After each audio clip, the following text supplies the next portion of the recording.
Commander Vex stood at the observation deck of the Galactic Federation flagship Harmony, watching the stars shimmer through the reinforced glass.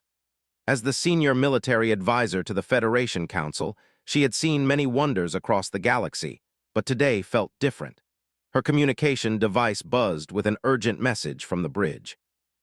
"Commander, you need to see this immediately," came the voice of Captain Torres, the ship's commanding officer. Rushed to the bridge, her boots echoing through the pristine corridors. The Harmony was the pride of the Federation fleet, equipped with technology from 12 different advanced species. Yet as she entered the command center, she saw something on the main display that made her freeze. "What am I looking at?" she asked, though part of her already knew. "Long-range sensors picked it up 3 hours ago," Torres explained, his face pale. "It's broadcasting old Earth identification codes, pre-Federation codes from over 300 years ago." The image on the screen showed a massive vessel, unlike anything in current Federation databases. It was clearly human in design, but wrong somehow. Too advanced, too sleek. The hull seemed to absorb light rather than reflect it, and strange energy patterns danced across its surface. "That's impossible," whispered Doctor, the ship's science officer, and one of the few remaining members of the original human colonies. "Earth was destroyed in the Great War. The humans who survived joined the Federation 2 centuries ago. There are no independent human vessels." Studied the readings carefully. The ship was enormous, easily 3 times the size of the Harmony. More disturbing were the energy signatures. The sensors couldn't identify the power source, but the readings suggested technology far beyond anything the Federation possessed. "Have they responded to our hails?" asked. "That's the strange part," Torres replied. "They've been completely silent, but they're not hiding either. They're broadcasting that old Earth signature on multiple frequencies, almost like they want to be found." Suddenly, the communication array crackled to life. A voice filled the bridge, speaking in perfect Federation standard, but with an accent none of them had heard before. "This is Captain Sarah of the Earth vessel Defiance. We request permission to dock and speak with Federation leadership. We have much to discuss." The bridge fell silent. Earth vessels hadn't existed for 300 years. The planet itself was a dead rock, stripped of resources and atmosphere during the war that had scattered humanity across the galaxy. "Respond," ordered. "Tell them we'll escort them to Station Nexus for formal contact protocols." "Already tried," Torres said grimly. "They're not waiting for permission, look." The massive ship had changed course and was now heading directly toward them. Not aggressively, but with purpose. As it approached, more details became visible. The hull wasn't just absorbing light, it was doing something with it. Energy patterns flowed across the surface like living circuits. "Sir, I'm detecting massive gravitational distortions around their vessel," reported the sensor operator, a young with 6 arms that moved frantically across her console. "It's like they're bending space itself." "That's not possible with known technology," Doctor muttered, but his voice lacked conviction. The evidence was right there on the screens. 3 hours later, the Defiance had matched their course and speed without any visible effort. No exhaust, no energy discharge that their sensors could detect. It simply moved through space as if the laws of physics were merely suggestions. "We're receiving another transmission," the communications officer announced. "Put it through," commanded. Captain's voice returned, warm but carrying an undertone of something else. Pride, determination. "Commander Vex, I believe we need to talk face to face. May I come aboard?" Exchanged glances with Torres. Federation protocols were clear about unknown vessels, but this situation had no precedent. "How do you know my name and rank?" A pause, then's voice returned with what sounded like amusement. "We've been watching, Commander, learning, preparing. Earth may be gone, but Earth's children are not." "Captain, with respect, Earth's survivors have been part of the Federation for 2 centuries. We know where all human colonies are located." "Do you?" came the reply. "Are you certain?" Before anyone could respond, something impossible happened. A figure materialized on the bridge in a shower of blue light. No transporter beam, no warning from their shields.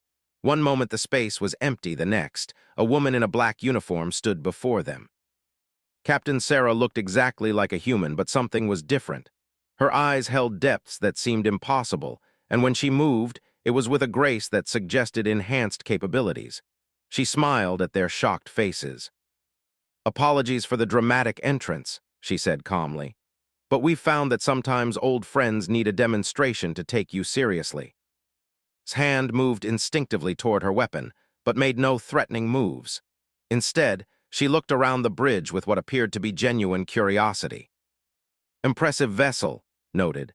The Federation has done well combining technologies from different species, though I notice you're still using fusion-based power systems and traditional faster-than-light drives. How did you get aboard? Torres demanded. Our shields were active and we detected no transporter activity. Smile widened slightly. Commander, my people have had 300 years to advance beyond the technology you remember. The galaxy is a dangerous place, and Earth's children learn to adapt.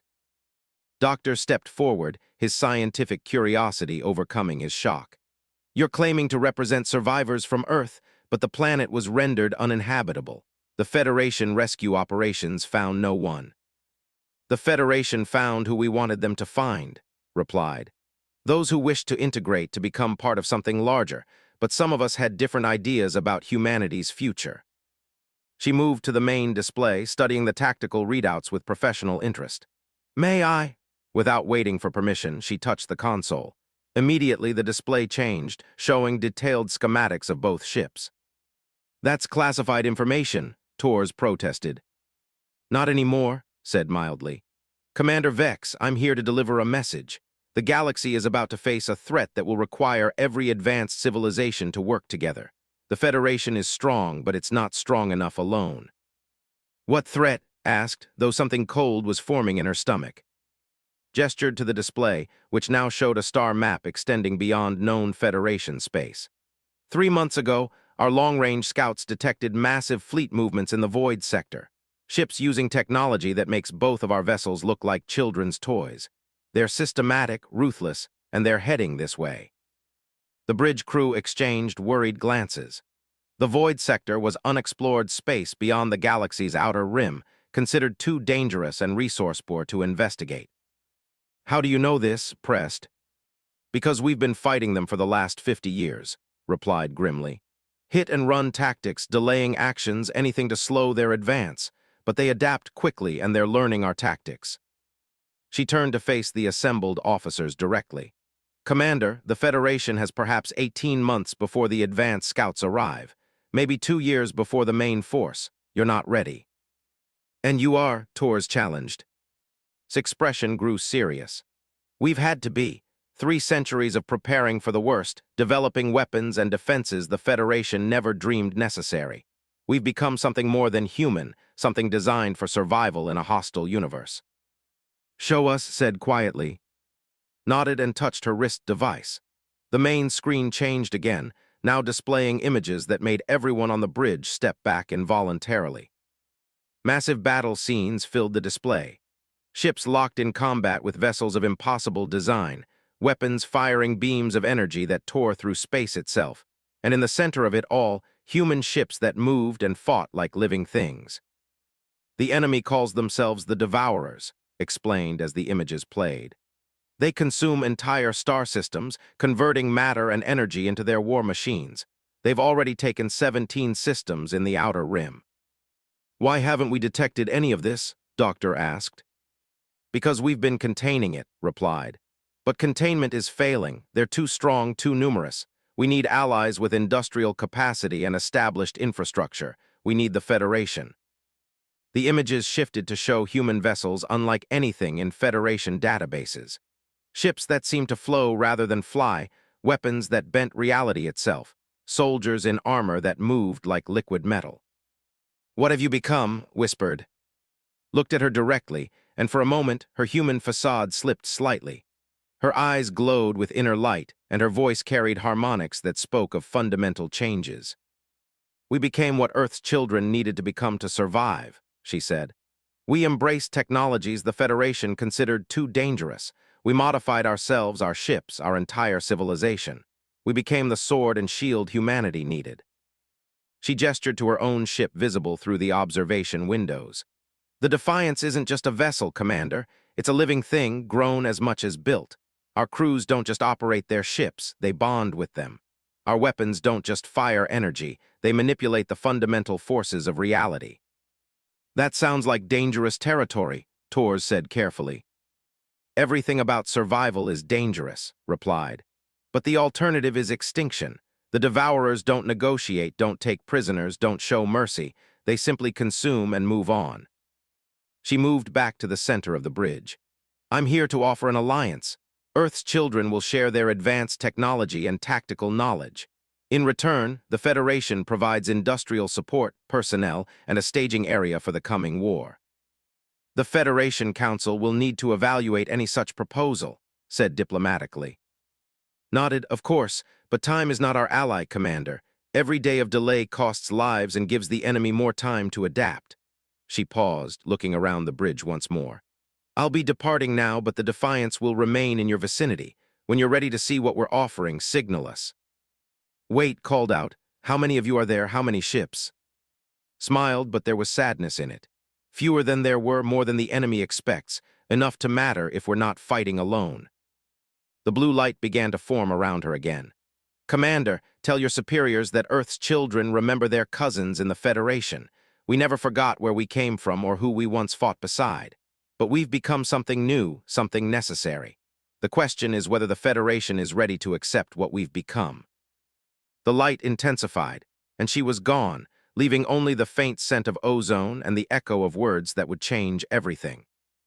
Tors looked at the main screen, where the Defiance hung in space like a dark promise. What do we do now? Stared at the alien yet familiar ship, her mind racing with implications. We report to the Council, and we prepare for them to not believe a word of this. As if responding to her thoughts, the Defiance began to change. Its hull shifted and flowed, revealing weapon ports and sensor arrays that known engineering principles. For just a moment, it showed them what it truly was, not a ship, but a living instrument of war. Then it returned to its previous configuration, waiting patiently in the void. The Federation was about to learn that humanity had never really left Earth. It had simply evolved into something that could survive what was coming. The Federation Council chamber buzzed with tension as representatives from 47 species gathered for an emergency session. Commander Vex stood at the central podium, watching alien faces display various forms of skepticism, concern, and outright disbelief. You're asking us to believe that humans have been secretly developing advanced technology for 3 centuries. Chancellor, the representative, spoke through his translator device. His 4 arms gestured dismissively. The same species that nearly destroyed there with primitive weapons. With respect, Chancellor, replied carefully, what I'm reporting is what we observed. The vessel's capabilities were beyond current Federation technology. Supreme Counselor, an ancient whose crystalline body pulsed with thought patterns, raised one delicate appendage. Commander Vex, our records show all human survivor groups accounted for within Federation space. This claim of hidden colonies lacks evidence. Doctor stepped forward from the witness section. Counselors, I analyzed the ship's energy signatures personally. The power source is unlike anything in our databases. The gravitational manipulation alone suggests mastery of technologies we consider theoretical. Theoretical technologies developed by primitive refugees? The skepticism in the delegate's 6-voiced harmony was unmistakable. This seems highly implausible. Activated the holographic display, showing the recorded encounters with Captain and the Defiance. The chamber fell silent as the images played, the impossible materialization on the bridge, the ship's transformation, the tactical data about the Devourers. The evidence speaks for itself, she concluded. Whether we understand how it's possible is secondary to the threat they've described. Chancellor's lower arms drummed against his console. Assuming this isn't some elaborate deception, what exactly are they proposing? Military alliance against the Devourer threat, shared technology development, and coordinated defense strategies, summarized. In exchange, they want industrial support and staging areas for their fleet operations.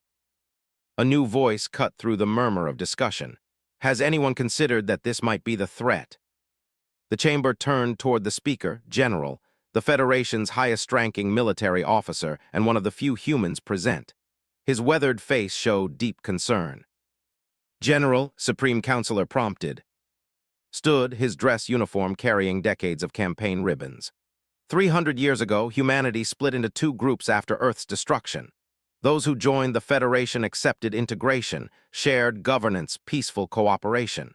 But there were others who believed humanity should remain independent, should become stronger through any means necessary. He paused, looking around the chamber. What if Captain and her people represent those who refuse to join us? 3 centuries is enough time to develop radical technologies, especially without ethical oversight. Murmurs of concern rippled through the assembly, felt her stomach tighten. The possibility hadn't occurred to her, but now it seemed obvious. "You're suggesting they're a threat to the Federation itself?" she asked. "I'm suggesting we proceed with extreme caution," replied. "Advanced technology without Federation oversight, modified humans, living ships, these aren't the tools of peaceful neighbors. They're the weapons of conquerors."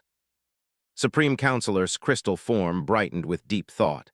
A valid concern. However, the tactical data about these devourers cannot be ignored. If such a threat exists, we must investigate. "And if it doesn't?" Chancellor asked bluntly. "If this is an elaborate ruse to gain access to Federation resources and technology?" The debate continued for hours, but found herself thinking about Captain's eyes. There had been something there, determination, yes, but also sadness. The look of someone who had seen too much, lost too much. Finally, Supreme Counselor called for order. "The Council will recess for deliberation. Commander Vex, you will return to monitor the human vessel. General, prepare contingency plans for both scenarios, alliance and threat." As the session ended, noticed Doctor approaching with a worried expression. "Commander, there's something else. I've been analyzing the sensor logs from the encounter, and I found something disturbing." They walked to a private briefing room where activated a secure display. "When Captain touched our console, she didn't just access our systems, she downloaded our entire database." Felt cold spreading through her chest. "What kind of data?" "Everything. Ship designs, fleet positions, defensive strategies, industrial capacity reports. If her people were planning an invasion, they now have everything they need to plan it perfectly." The implications hit like a physical blow. Why didn't the security systems detect it? "Because the download happened faster than our systems could register," explained grimly. "Whatever technology they used operates on principles our computers can't even recognize." Before could respond, her communication device buzzed with an urgent message. The display showed a priority alert from the Harmony. "Commander, you need to return immediately," came Tor's voice. "The human ship is doing something, and long-range sensors are detecting massive energy buildups in the void sector." The transport back to the Harmony seemed to take forever.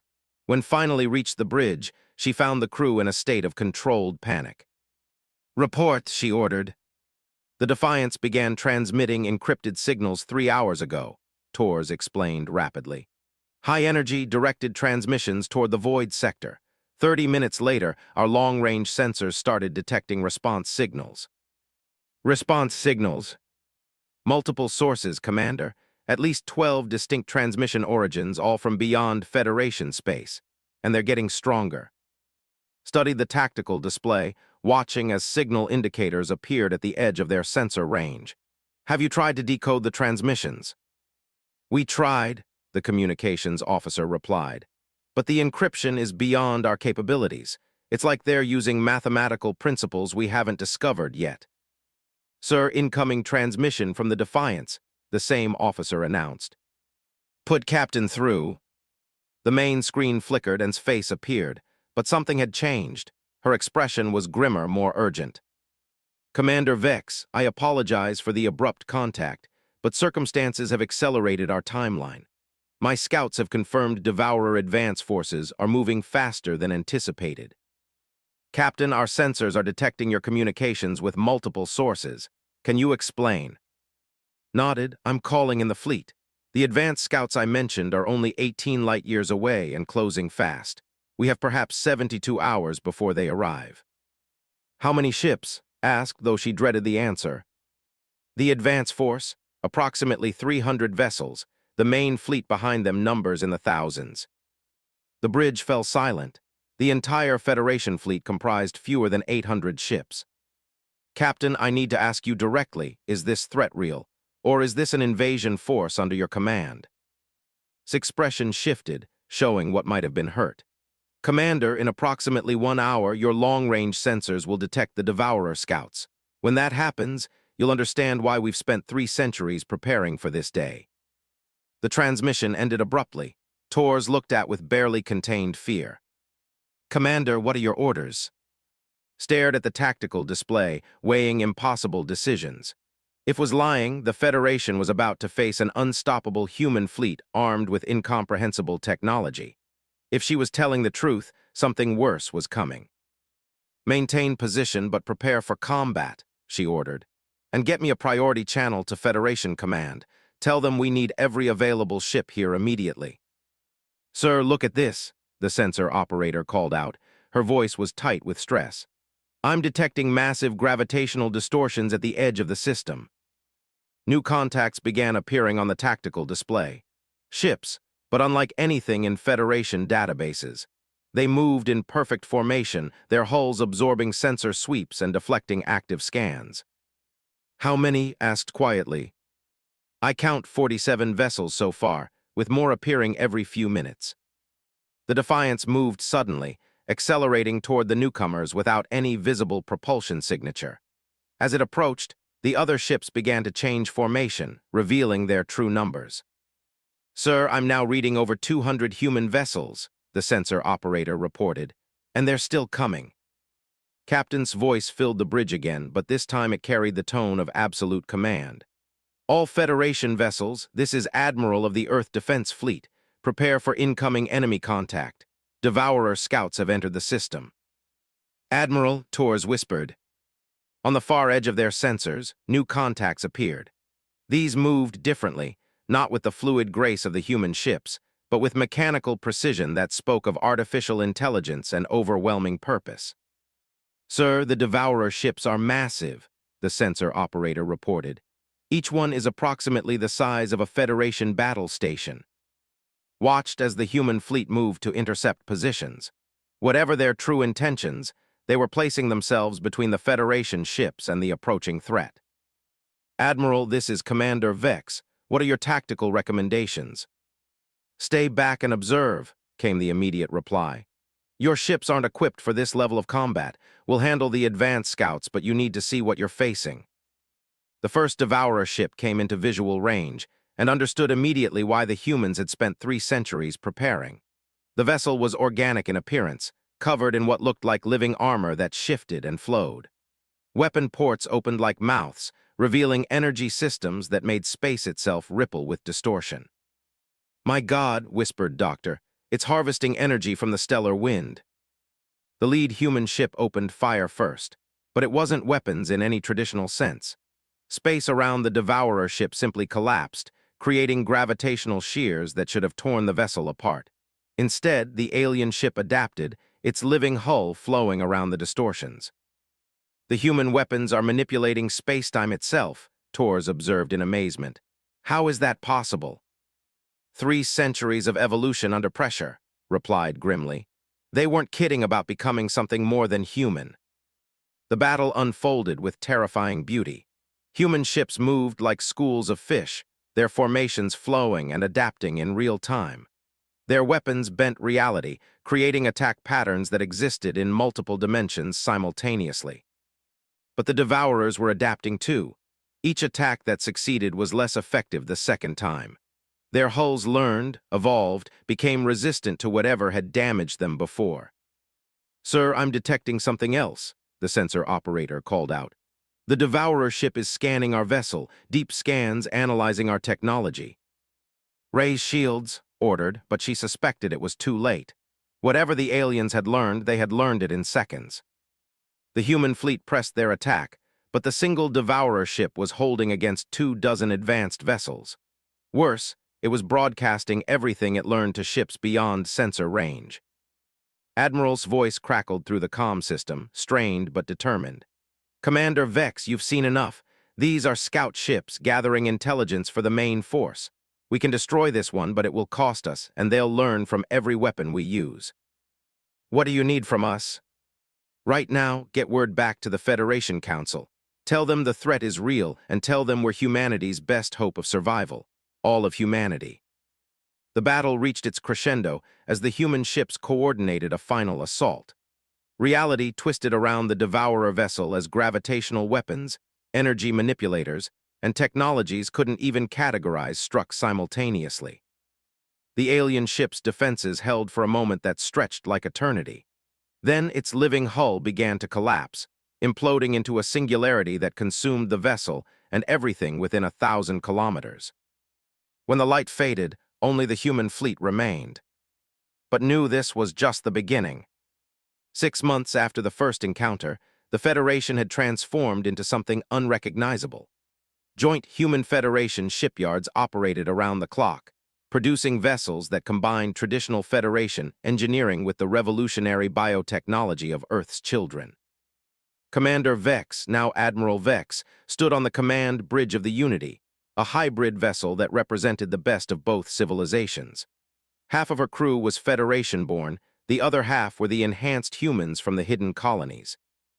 "Admiral, we're receiving reports from the outer defense perimeter," reported Lieutenant Commander Torres, his own Federation uniform now bearing the insignia of the Joint Fleet.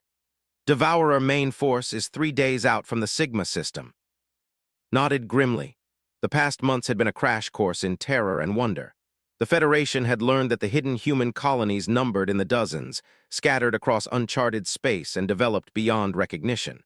They had cities that grew rather than being built, weapons that thought for themselves, and soldiers who could survive in hard vacuum. More importantly, they had been fighting the Devourers for decades. "Status report on the fleet integration," she asked. Captain Sarah, now serving as Admiral's tactical liaison, looked up from her console. Her appearance had changed too. The Federation medical team had discovered that the hidden humans weren't just technologically advanced.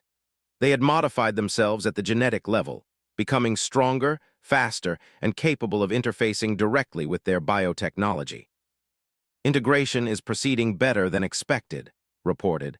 "Your people are adapting to the bioneural interfaces faster than we predicted. The symbiotic ship systems are accepting Federation crews." It was true. What had seemed impossible 6 months ago was now routine.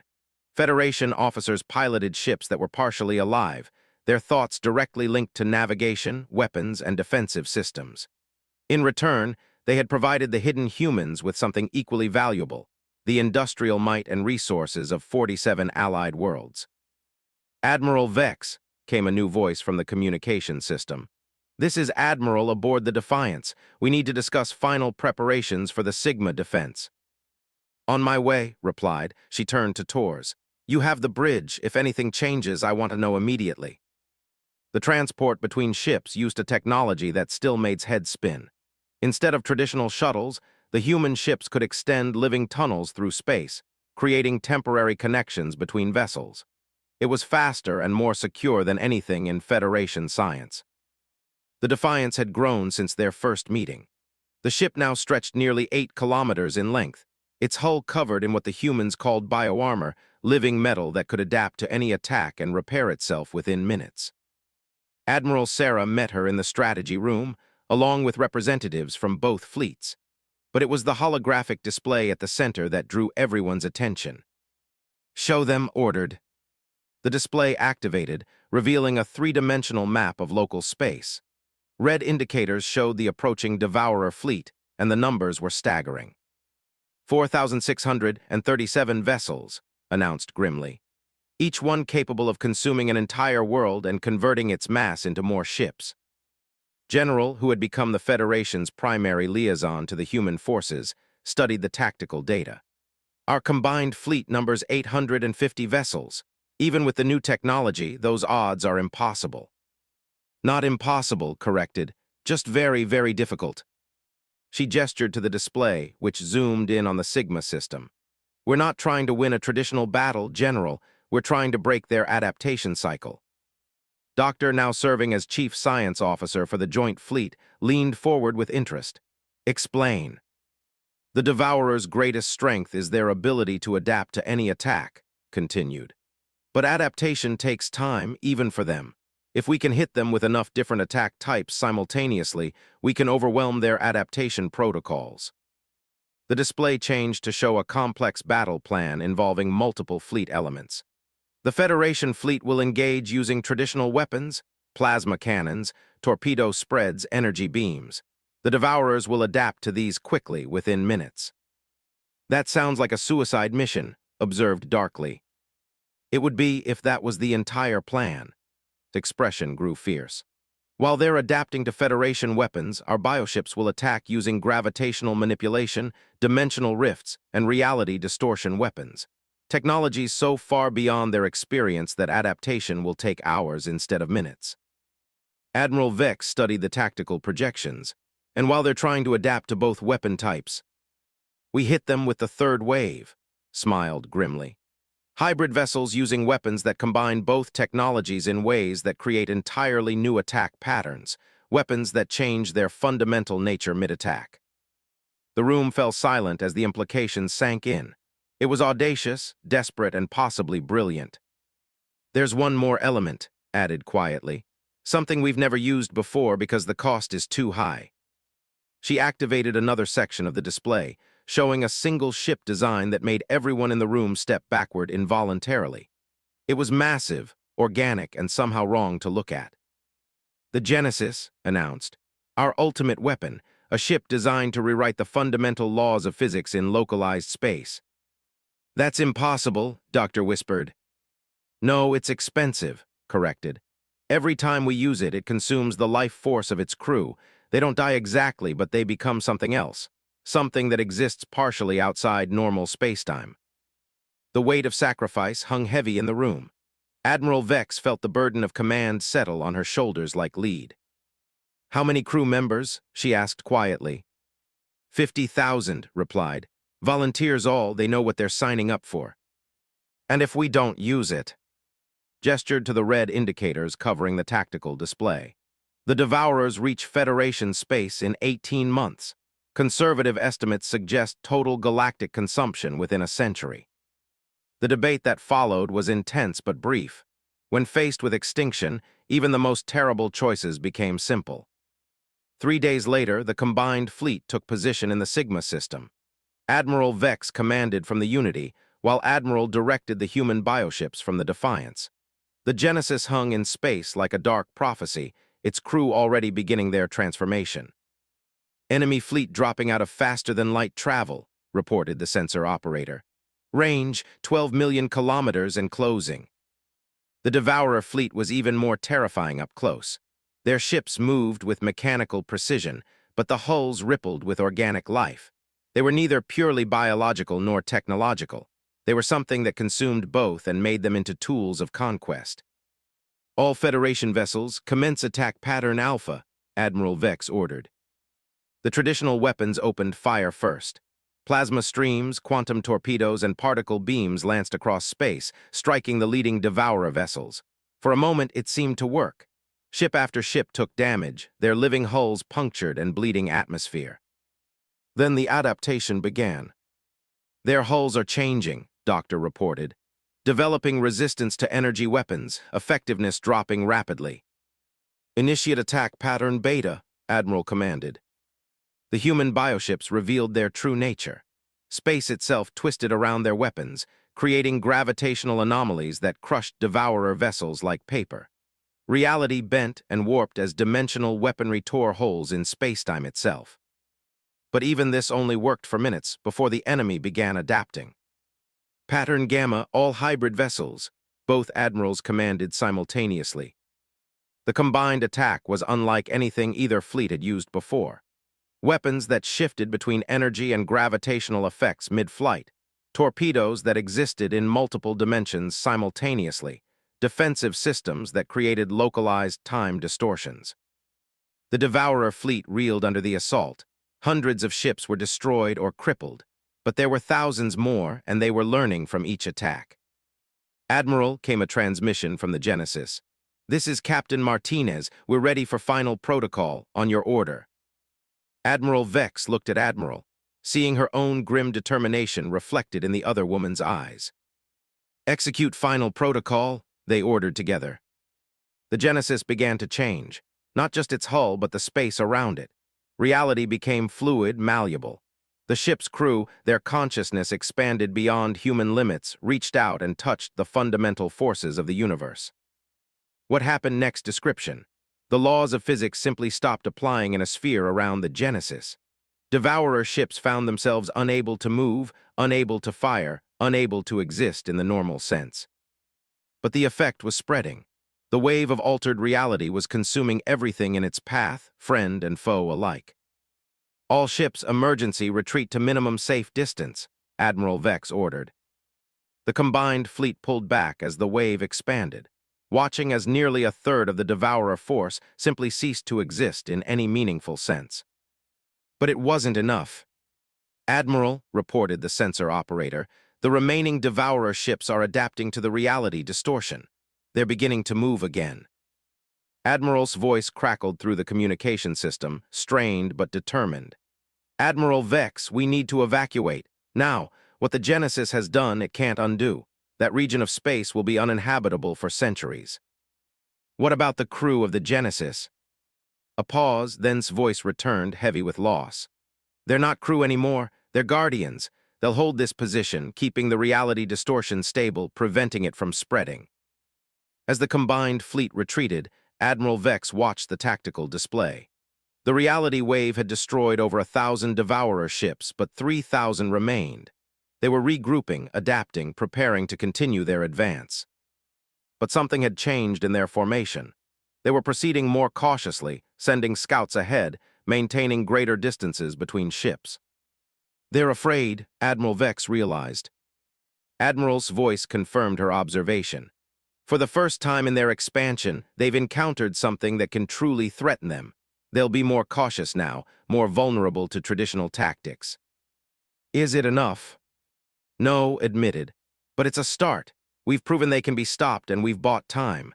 Time for both our civilizations to prepare, to develop new weapons, new strategies. As the fleet regrouped at the rally point, Admiral Vex reflected on what they had accomplished and what it had cost. 50,000 human volunteers had sacrificed their humanity itself to buy the galaxy a chance. But perhaps that was what humanity had always been, a species willing to sacrifice everything for the chance to protect what they valued. Admiral, she called over the communication system. Yes. Welcome back to the human family, all of it. There was a long pause. Then's voice returned, warmer than it had been in months. It's good to be back, Admiral. It's good to be back. The war was far from over.